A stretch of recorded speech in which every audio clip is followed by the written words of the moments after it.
mahugas ng mga kasangkapan ay hindi nagtagal si Danny sa bahay na tinutuluyan ni Nell. Maaga itong gumigising kaya kailangan na nito magpahinga. Palabas na siya ng pinto nang marinig niya ang malakas na pagtawag sa kanya ni Nell. Nahimigan niya ang pagpanik sa boses nito. Dali-dali siyang pumalik at naabutan niya itong nakaluhod sa sahig at nakatunghay sa nakahandusay na lola nito. Ano nangyari? Tanong niya. Sabi niya, nahihilo lang siya. Ikukuha ko sana siya ng tubig nang bigla na lang siyang natuba. Danny, dalhin natin siya sa ospital. Nanginginig ang boses na pakiusap nito. Mabilis siyang kumilos para tulungan ito. Binuhat niya si Lola Marie. May mga iba pang tumulong sa kanila sa labasan para makakuha ng sasakyan. Nagdala sa kanila sa emergency room ng pinakamalapit na ospital. Habang nasa biyahe ay hindi binibitawan ni Nell ang kamay ni Lola Marie. Patuloy rin itong kinakausap ng matanda kahit wala itong malay. Pagdating sa ospital ay sumunod ito sa mga nurse na nagdala kay Lola Marie sa emergency room. Dahil doon, kaya hindi nito napasing binayaran niya ang deposit sa ospital. Marahil nga hindi nito alam na kailangan ang ganun bago tanggapin sa ospital ng isang pasyente. Pagkatapos niya magbayad, ay saka lang niya pinuntahan si Nell na ng mga sandaling ito ay nakatayo sa labas ng ICU. Ano ang nangyayari sa kanya? Tanong nito.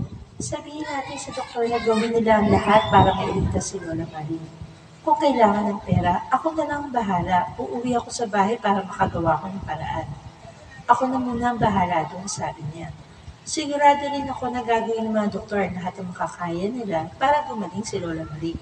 Sigurado ka ba? Tanong nito na tila naghahanap ng assurance sa mukha niya. Sigurado akong gagawin nila ang lahat ang makakaya nila. Maingat na sagot niya dahil siya mismo ay hindi sigurado kung ano ang kahihinatnan ng kondisyon ng matanda. Matagal ang prosesong ginawa ng mga doktor sa loob ng ICU. Hindi muna sila pinapasok doon dahil makakaabala lamang sila. Matagal sila nakaupo lang sa bench sa labas. Kung minsan ay tumatayo at naglalakad-lakad. Nagtatangkang sumilip sa kaganapan sa loob. Habang naghihintay sila ay may tumawag kay Nell na staff ng TRS. Hindi ko siya pwedeng iwan dito. Hindi ko alam kung gaano katagal o makakabalik ko sa bahay bukas. I don't care kung ilang araw na wala kayong makuha footage. Yun ka ba ang mas importante sa ngayon? Tanong nito na nasa kabilang linya.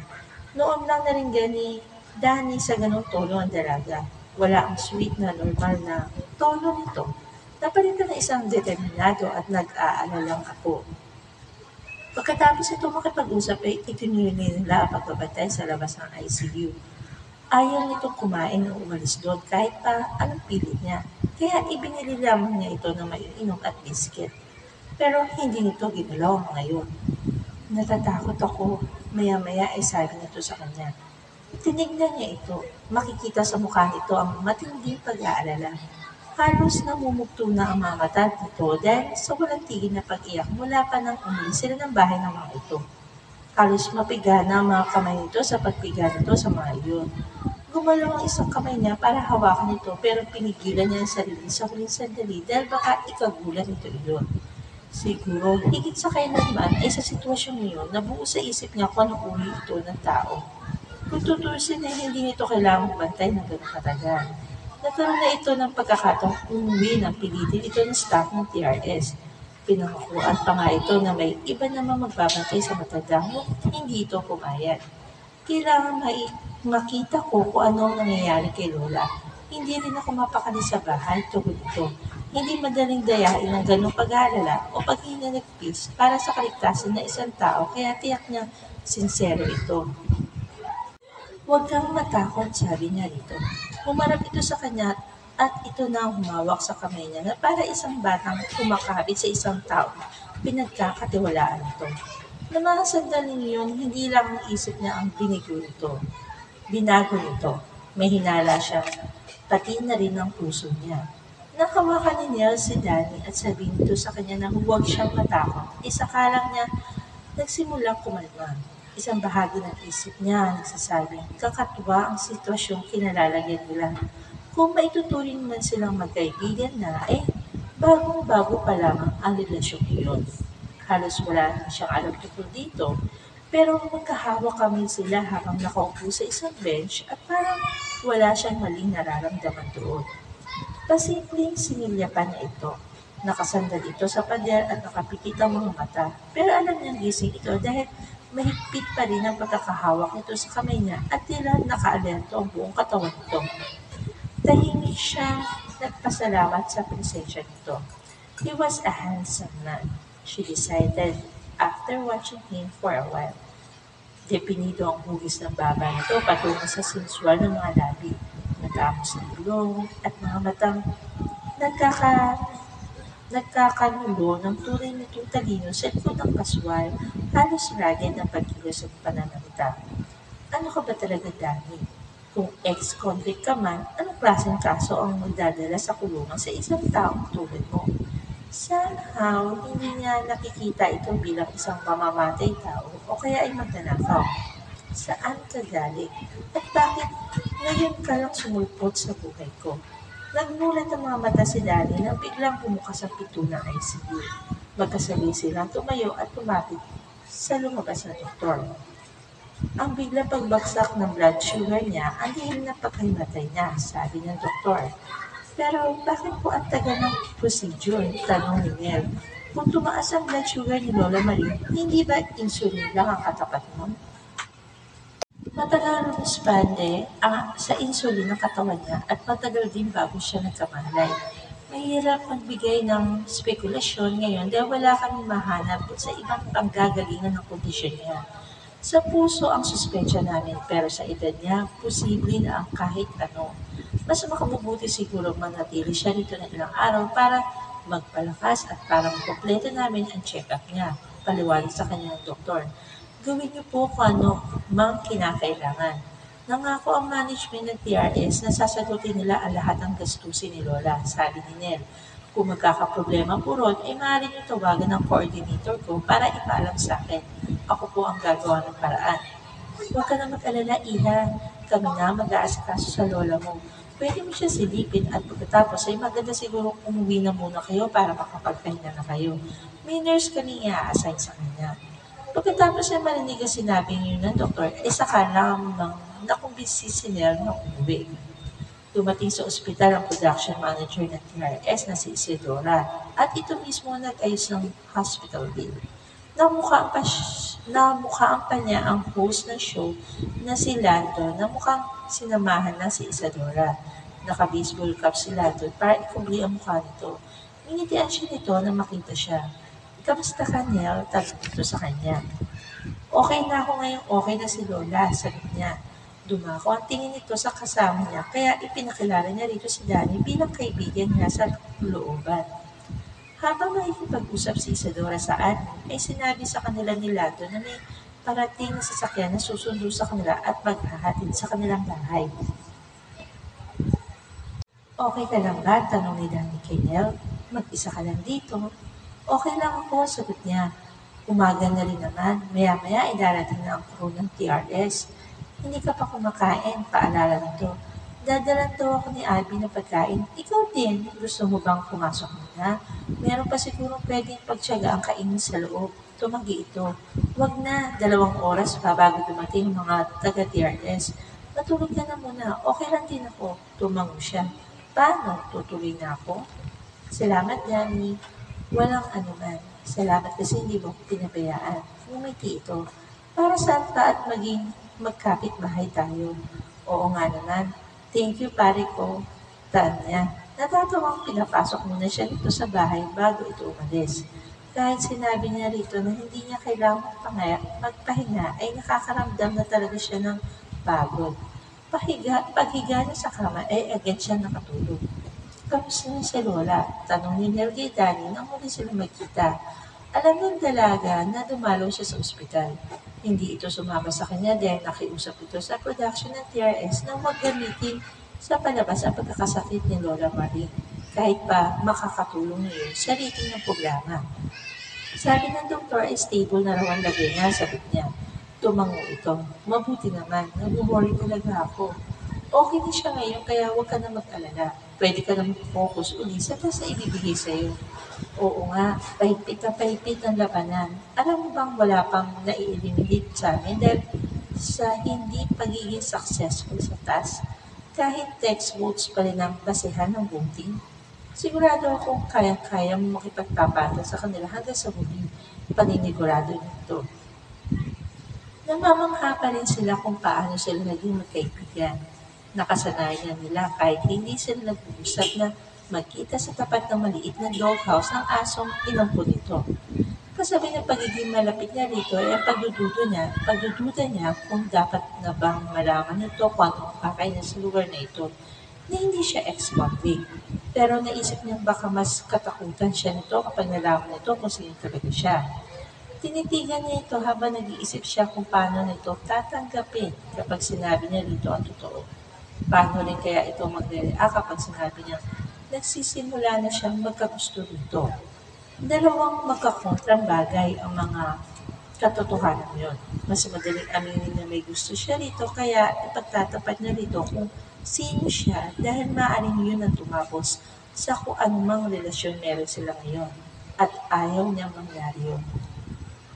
Naramdaman siguro ni Nell na nakatitig siya rito dahil nagtas ito ng tingin sa kanya. Maganda ang ngiti nito bago ito napangiwi dahil sa pagtama ng liwanag sa mukha nilang dalawa. Galing ang liwanag na iyon sa isang sasakyan. Magkasabay pa sila nagtaas ng kamay upang protektohan ang kanilang mga mata. Huminto ang sasakyan at agad din namatay ng nakasisilaw na headlights. Bumukas ang pito sa driver's seat at humubis mula ron ng isang lalaki nakasuot ng suit. Sa tansya niya ay kasing tangkad niya ang lalaki at halos kasing katawan. Nagkatinginan ng lalaki sa direksyon nila o mas tama yata ang sabihin nakatingin ito sa direksyon ng kasama niya. Will, tila hindi makapaniwala ang sabi ni Nell. Mabilis ito nawala sa tabi niya at lumapit sa bagong dating. Will, is that you? Anong ginagawa mo rito? I've been wondering the same thing about you. What are you doing in a place like this? Tanong ng bagong dating na lalaki. Mahihimigan sa tono nito kung ano ang palagay na sa lugar na iyon. But you knew about her, yes, protesta ni Nell. Yes, nasabi mo sa akin tungkol sa pagsali mo sa reality show para sa foundation, pero hindi ko akalaing ganito ang sitwasyon dito. Are you alright? Oo naman. Kailan ka pa dumating? Kaninang umaga pa. Ngayon lang ako nagpunta dahil sabi nila sa ganitong oras lang daw, wala ang camera na nakatutok sa iyo. I wouldn't want to find myself on television all of a sudden. Hindi ka naman nila ipapakita sa show kung wala kang waiver, paliwanag nila. Just the same, it will be on record. Nakatayo pa rin si Daddy sa likuran ng dalawa. Iniisip pa rin niya kung ano ang koneksyon ng dalawa, bagaman may nabubuo ang hinala sa isip niya. Naalala niya ang mga impormasyong ipinadala sa kanya tungkol kay Nell.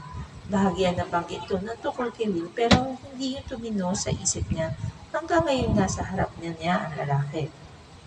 Wait, maya-maya sabi ni Nell. Will, may ipapakilala ko sa iyo. This has been a great help to me here. Lumaka ko sa direksyon niya ang tingin ni Will. This is Danny, pakilala ni Nell sa kanya. Danny, ito nga pala si Will. Her fiancé. Dagdag na sabi ni Will. Hindi niya alam kung bakit tila sinadya nitong sabihin yun. Salamat sa pagtulong mo kay Cornelia. Papatuloy nito na para itinatakda na agad ang kondisyon na pag-aaral nito ang dalaga. Walang problema, sabi niya. At totoo ay may nararamdaman siyang problema. Lalo na makita niyang hinawakan ni Will ang kamay niya. Nagsaselo siya. Matagal na nakaalis si Danny pero hindi pa rin mali sa isip ni Nell ang naging reaksyon nito na sabihin ni Will na fiancé siya na lalaki. Hindi lang pagkagulat ang rumihistro sa mukha ni Danny. Hindi niya masabi kung ano pero gusto niyang makonsensya na hindi na kailanman nabanggit dito ang tungkol kay Will. Pero kung iisipin niya, bakit niya kailangan sabihin yun? Kailangan niya dapat yun. Sinabi, ngayon wala namang pagkakataong kailangan yun sa kanilang diskusyon. Bukod doon, hindi ganun ang relasyon nila. Nagkataon lang na nagkakilala sila, nagkakagaanan ng loob, nagkasama sa mabigat na sitwasyon at naging medyo malapit sa isa't isa. She shouldn't be reading too much into this situation. seriously. Sa isang banda, tama lang na nakita uli niya si Will. Ipinapaalala nito sa kanya ang buhay niyang walang gaanong komplikasyon. Wala siyang dapat isiping trabaho at mga taong mawawalan ng takanan o taong may sakit o isang lalaking gusto niyang kasama kahit ipina, ipinapakabog nito ang puso niya tuwing nahuhuli niya itong nakatitig sa kanya. Aalis ka pa ba ulit? Tanong na lamang niya kay Will. Not for a long time, Cornelia. Marami akong kailangang asikasuhin dito sa Pilipinas. Tugon nito. Mabuti naman. Tinitigan siya nito. I've been neglecting you. Haven't I? I wish we would have more time together, but I understand perfectly kung bakit wala kang masyadong oras. Paglabas mo ng DRS, babawi ako. Ngumiti siya. Really? Really? Iniisip ko nga baka ito na yung tamang panahon para planuhin natin ang kasal natin. Mahigit 1 taon na silang engaged nito, pero ngayon lang nito nabanggit ang tungkol sa pagpaplano ng kanilang kasal. Minsan nga ay nakakalimutan na niya iyon. Dati ay iniisip niya kung ano nararamdaman niya sa okasyon yun. Pero ngayon ay hindi na siya sigurado. Sa ilang lingkong pananatili nito, sa looban ay marami siyang na-realize. Napakarami pa niyang kailangan matutunan. Hindi niya alam kung handa na siyang sumuong sa buhay may asawa. Yeah, let's talk about it when I get out. Non-committal na sagot ni Cornelia. At kailan yun? Tanong ni Bill. You already know, right? Mga ilang buwan pa, unless ma-eliminate ako. O kusa mag-quit. You know I'm not going to do that. Of course, besides, it wouldn't do for my future wife to be a quitter. Pagsang-ayon nito. Napadako ang tingin nito sa kamay niya. Where's your ring? Ang tinutukoy nito ay engagement ring na ibinigay nito sa kanya. Isang heirloom daw yun ng pamilya nito. Bawal kasi magdala ng alahas, sagot niya. Hindi niya ipagsasapalarang mawala ang isang alahas sa pag-aari pa ng kung kanununuan ito. Napabuntong muna si Will. Dapat matapos na ito. I can't wait to see you wear the ring again. I can't wait to see you back to your beautiful, perfect self again. Nag-pout siya. Bakit? Hindi na ba ako maganda? Sabihin na lang natin, you look different. Hindi na siya nagulat sa sinabi nito because she felt different.